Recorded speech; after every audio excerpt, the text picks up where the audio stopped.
से हो रही बाबा के जन्मदिन के अगले दिन से ये दरबार शुरू हो जाएगा। इसमें ध्यान साधना के द्वारा,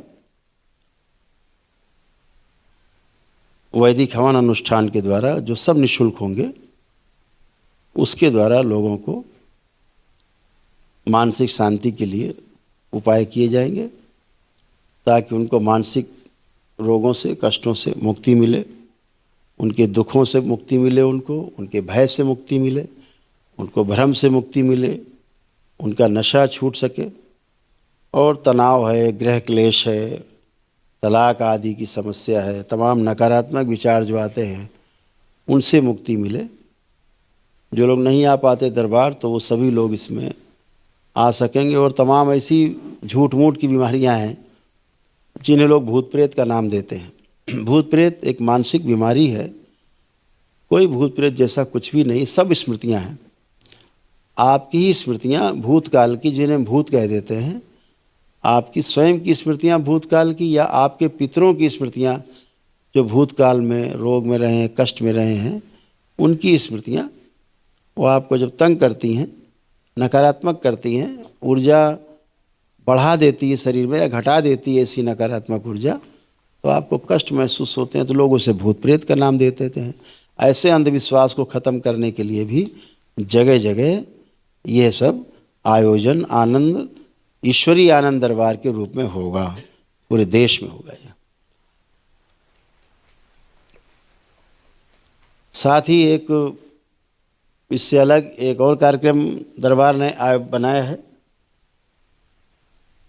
ईश्वरीय आनंद यात्रा के नाम से, जो इस पूरे 2026 में एक टूर हुआ करेगा, जिसमें हम स्वयं रहेंगे साथ में। तो जैसे 100 लोगों का टूर है, 200 लोगों का एक साथ टूर है, तो वो थोड़ा शुल्क के साथ में होगा, ताकि आपके साथ घूमते हुए, रुकते हुए अच्छे अच्छे स्थानों पर, और ध्यान साधना के कार्यक्रम। लेकिन ये कार्यक्रम उनके लिए होगा जो दरबार से दीक्षित भक्त हैं, उनके लिए है। ये उनके लिए संभव नहीं होगा जो दरबार से भी कोई वैदिक प्रक्रिया नहीं की है या दीक्षा नहीं ली है, उनके लिए नहीं है।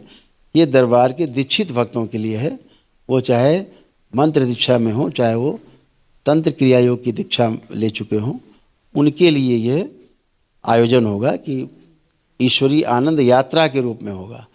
तो कहीं हम लोग रिसोर्ट्स इत्यादि हैं, अनुष्ठान इत्यादि सब होते हुए और ये कार्यक्रम कर पाएंगे।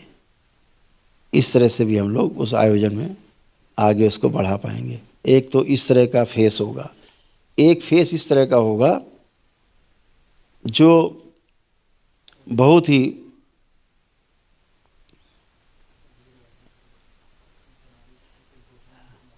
तो अभी बाबा के जन्मदिन पे बाकी घोषणाएं करेंगे, लेकिन ये 2 कार्यक्रम चलेंगे, आनंद ईश्वरीय आनंद दरबार के रूप में और ईश्वरीय आनंद यात्रा के रूप में।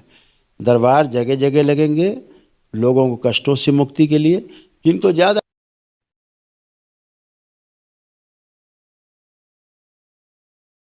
वो तो पूरे परिवार के लिए होता ही होता है, लेकिन जो सक्षम नहीं है वो लोग उसमें भाग ले सकते हैं और यथाशक्ति दरबार में रह करके, जुड़ करके आपसी सहयोग से दरबार को चला सकते हैं। सक्षम लोग हैं अपने अपने जिलों में कार्यक्रम कर सकते हैं। जैसे भी होगा इस कार्यक्रम को चलाया जाएगा और आनंद जो ईश्वरीय आनंद दरबार है उसको मजबूती से चला करके लोगों को रोगों कष्टों से मुक्ति दिलाई जाएगी और निःशुल्क दरबार ये चलेंगे, मैंने पहले ही आपसे बोला है। तो और भी जो कार्यक्रम योजनाएं हैं वो बाबा के जन्म दिवस पे इसकी घोषणा होगी, लेकिन 2 कार्यक्रम आगामी तय हैं। एक पूजनी बाबा जी का जन्मोत्सव 23 जनवरी को और 24 को आनंद दरबार यानी ईश्वरीय आनंद दरबार जो 24 जनवरी को होगा। उसमें सभी लोग, बाहरी लोग भी जो कष्ट में दरबार से कोई प्रक्रिया नहीं की है या पद यात्रा किए हुए लोग हैं, कुछ भी, सभी लोग उसमें शामिल हो सकेंगे। हर तरह से दीक्षित हैं या दीक्षित नहीं हैं, सभी लोग शामिल हो सकेंगे उस आनंद यात्रा दरबार में। तो सभी लोग एक एक करके अभी आते जाएं तो आपको भी आनंद की यात्रा यहीं हो जाए और सब लोग आनंद में आ जाएं।